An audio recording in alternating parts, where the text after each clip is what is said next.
Alright, what's up guys? I hope you're doing well. James here from jamesdforsythe.com, coming in with another book review. This one is going to be The Untethered Soul by Michael A. Singer. Yeah. So I guess for one thing that you should notice is yes, it is not about the Federal Reserve, which is something that might be thought of as new, but I actually kind of personal development in a way was what really got me kind of started on the whole journey of looking into the Federal Reserve in a very, very, very roundabout way. Obviously, there's not a very distinct correlation, or at least that comes to mind right now. But kind of got really into that stuff in college. Basically, I moved away on my own on purpose, right? I didn't know anyone who was going to the school I went to. I purposefully chose somewhere that was like 5-ish hours away, so I was on my own, right? And so that really kind of forced me to figure out the whole, like who are you, whatever you want to talk about it, like however you want to say it. I don't know. It's one of the. I don't want to be cliche and be like what does they even say anymore? Like you got to find out who you are, but more or less so. But it was more about being able to function on my own 100%. And I've never been one to really have to rely on my parents for much. Even while I was in high school and I started working, I was financially more or less paid for everything except like rent, because I was still in high school and lived with my parents. But that was it. But anyways, getting more on to not get sidetracked or anything, but this is definitely something that was very, very different from what I normally read. And it kind of adds to a bigger question of to an even bigger question in which I'm trying to answer for myself, or at least better understand. I've done I don't know if I did a full-on book review, but I think I did do a couple videos about some of the concepts discussed in the book Alpha God by, Hector A. Garcia, I think was the name. He was a PhD in psychology, if I remember correctly. Amazing book, kind of how religion it's a red pill book, right? In a way, it was very interesting, but not to go down that rabbit hole. Sorry, I'm trying to stop doing that. But anyways, back on the Untethered Soul itself. So basically, one of the things that it really opened my eyes to is a lot of this kind of yogi, kind of spiritual stuff has a lot of similarities between other, I'm going to say philosophies, and throw religion in there as well, because it's a philosophy in a way. I don't even know if many people would argue about that, but regardless,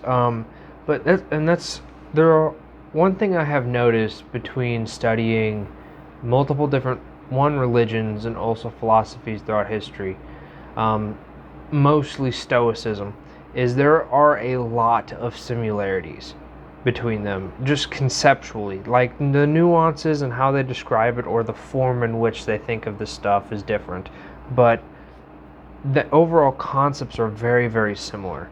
But one of the main concepts that has made me more cognizant of throughout my day-to-day life from reading this book, The Untethered Soul, is really the separating kind of like that voice in your head, or like, it's not like multiple other voices or whatever. That's not what I'm talking about. I'm talking about like, from my understanding, the vast majority of people, I'm this way. When you read, you kind of read it out loud to yourself in your head in a way. And I know some people don't do that, and they typically read a lot faster. I know of my 8th grade social studies teacher. I think his name was Mr. Flannery, but I don't remember. That was quite some time ago. Maybe it was 6th grade. I don't know. Either way, middle school. But he was that way, to where he didn't actually read it out loud in his head, and he would literally read. He said he read the entire Harry Potter series in like a weekend, because he doesn't say it in his head. He just kind of, his eyes just go and the information just gets in there. So, I mean, you could quiz him right afterwards, right after he read something, and he'd be done. It was great for grading papers. You got your grades back really quick. But that's one thing that really kind of helped me think about more, was that voice as I'm kind of thinking and realizing how often I jump between things, and how my kind of process for thinking, it seems rather sporadic. And one of the analogies I thought of, and one thing I kind of compare it to, is like a bird flying from tree to tree, to where they're all sort of connected in a way, like the thoughts that you have are kind of connected sometimes, but not very loosely, right?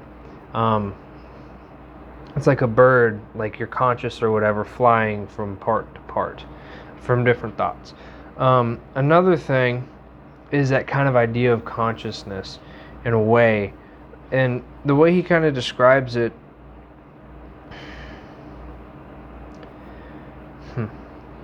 It's like you are your consciousness, but people tend to let me restart. People tend to think that thought process, and so their thoughts, their previous experiences, and everything else kind of defines who they are, right? Whereas this book says not really.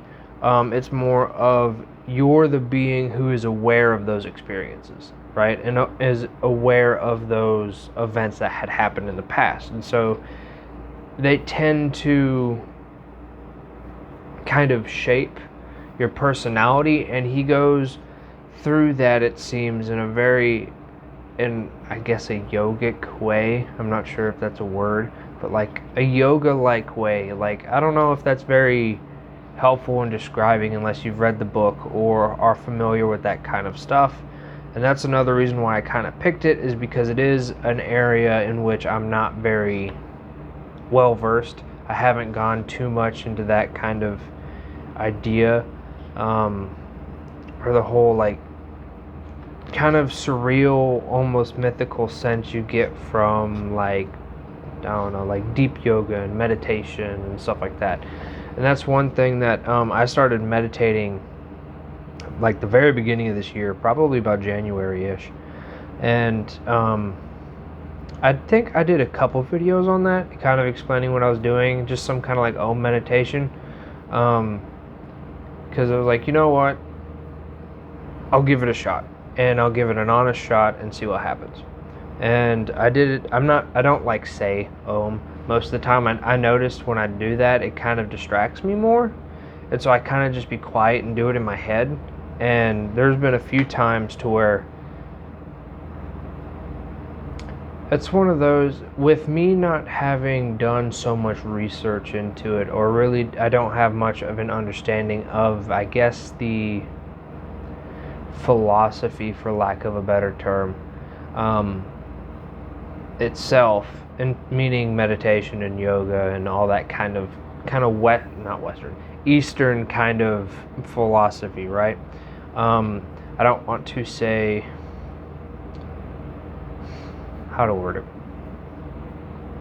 I don't know if it's just placebo effect and I think it's working or not, but either way, when I do it, it helps, right? And so like I'll do it on the weekends after lunch, or like I'll work out, come home, eat lunch, shower, and then I'll lay in bed after I showered and do the meditation stuff. And regardless if people think it's BS or not, kind of just doing that really helps me relax, which is, if you're close to me, you know that's something I really need to do.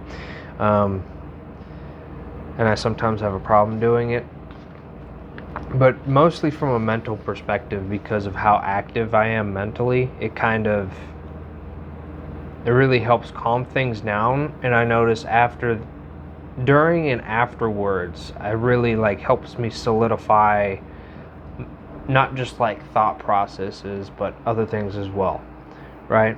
So, I don't know, I guess moral of the story, or the main point, is this book really kind of gives a very fundamental understanding to that kind of stuff. Not from like a textbook perspective, but from kind of, it seems like it all revolves around the question, who are you really?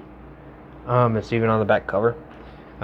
And so he kind of walks you through that, kind of trying to understand like, hey, like, who are you? And mostly on the idea of consciousness and everything else. And then he talks about like energy, how basically you can have like an infinite amount of energy, it's just you're blocking it in certain ways. He starts talking about I think it's chakra or something.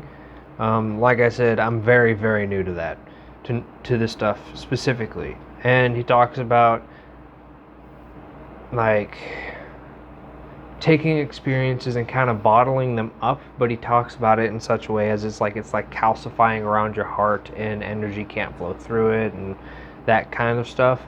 And it's one of those, I do my best to keep an open mind. So I'm not really going to place a value judgment on the way he describes it or whatever. Like I said, I'm still very new to this kind of idea in general. The main reason why I got this book was because I listened to a lot of podcasts, and so a lot of very successful people have all recommended this book, right? At some point, right? There have been like 4 or 5, and seeing a general trend, I was like, well, I'll buy it and I'll read it and see what it's about. And these are all people who I did not expect this kind of book to come from, just from what they do. But it's definitely,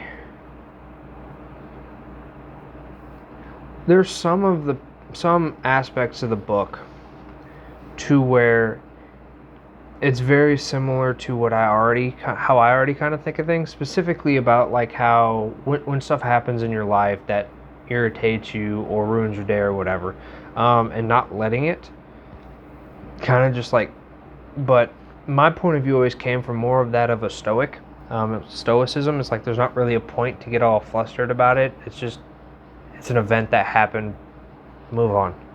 I mean, there's not really a point. Is the purpose of your life really supposed to just sit there and be mad that someone cut you off in traffic? It's like, it happened, it's over. They drove off because they were in a hurry. An accident didn't happen.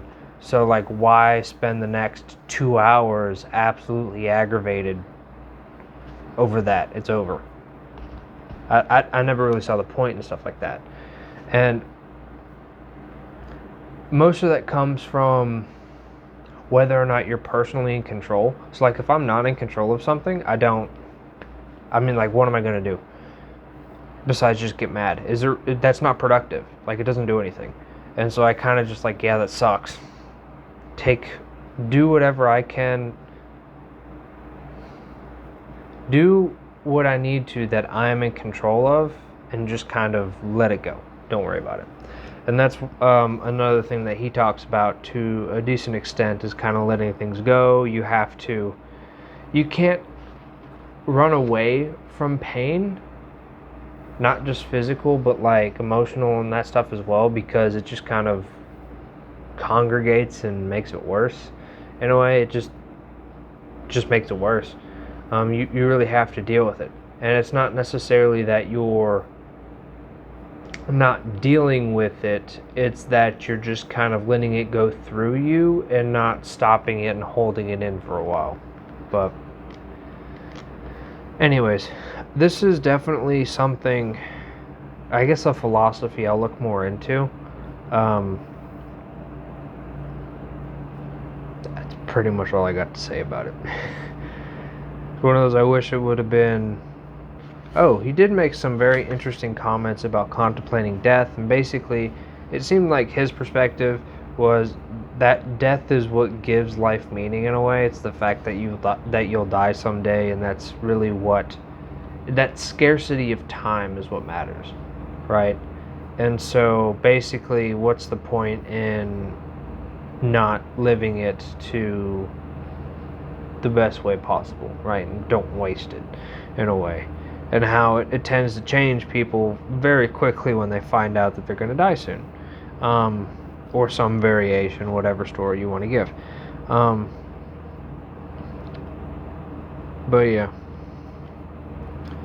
I'm going to leave that there. He also talks about God in a certain degree. I typically don't touch on that kind of stuff, not because of overly religious or whatever. Just kind of throwing that out there because I know some people care about it. He definitely gives a interesting point of view on it, but I'm not gonna just like read the whole book to you. But it's also like it's only 180 something pages, so it's not like it's gonna take it forever. It's not gonna weigh down a boat. But I highly recommend getting it. It definitely gives a different point of view. That's the main reason why I picked it up in the first place. I'm always looking for alternate points of view, really challenging beliefs, and gaining a deeper understanding of not only the beliefs but the problem itself or the question itself to some extent, right? And that's what really kind of helps. But anyways, I'm going to leave that there. So I hope you guys have a good night, and I'll see you on the next one.